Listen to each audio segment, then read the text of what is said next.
Hey guys, it's Gary. Big question I constantly get these days.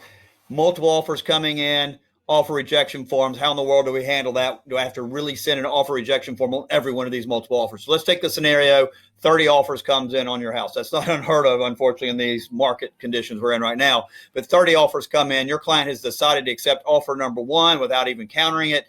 The other 29 offers are going to reject. They don't even want to counter offer them. So what do? Well, the way the law is written, basically your buyers who make the offer have or should be expecting one of three things. One, they should either get a signed contract, which is what your first offer is getting.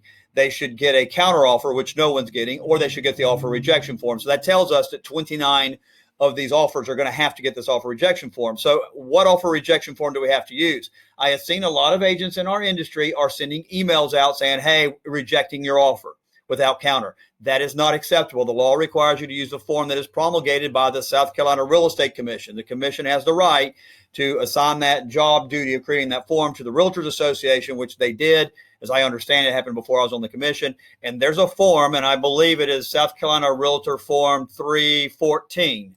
So that's the form you would use. That's the form you have to use. Can't make up your own form.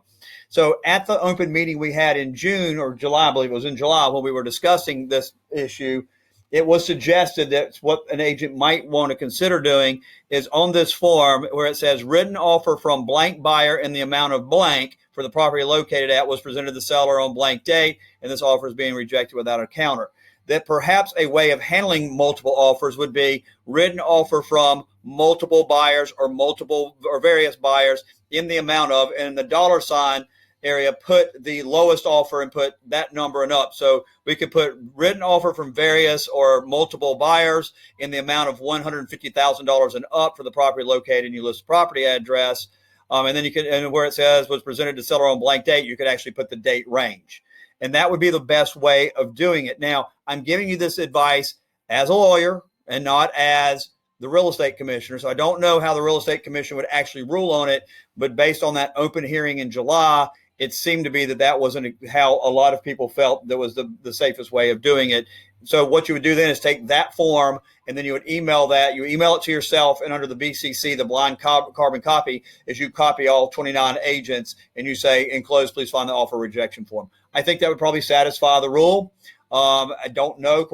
We've never had a rule on that, but it certainly seems to meet the spirit of the law without having to require you to do 29 individual offer rejection form. So I hope that helps, but do not forget, you do have an obligation to send out the offer rejection form, even on multiple offers. There's no exception for that. And no, you may not just send an email saying we're rejecting without a counter. And there's a lot of agents doing that. You got to use this offer rejection form. So I hope that helps you.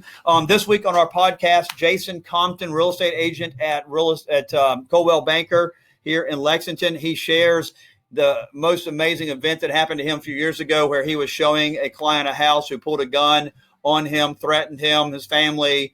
Really spooky event. He shares that with us because this week is Real Estate Agent Safety Month, or Realtor Safety Month.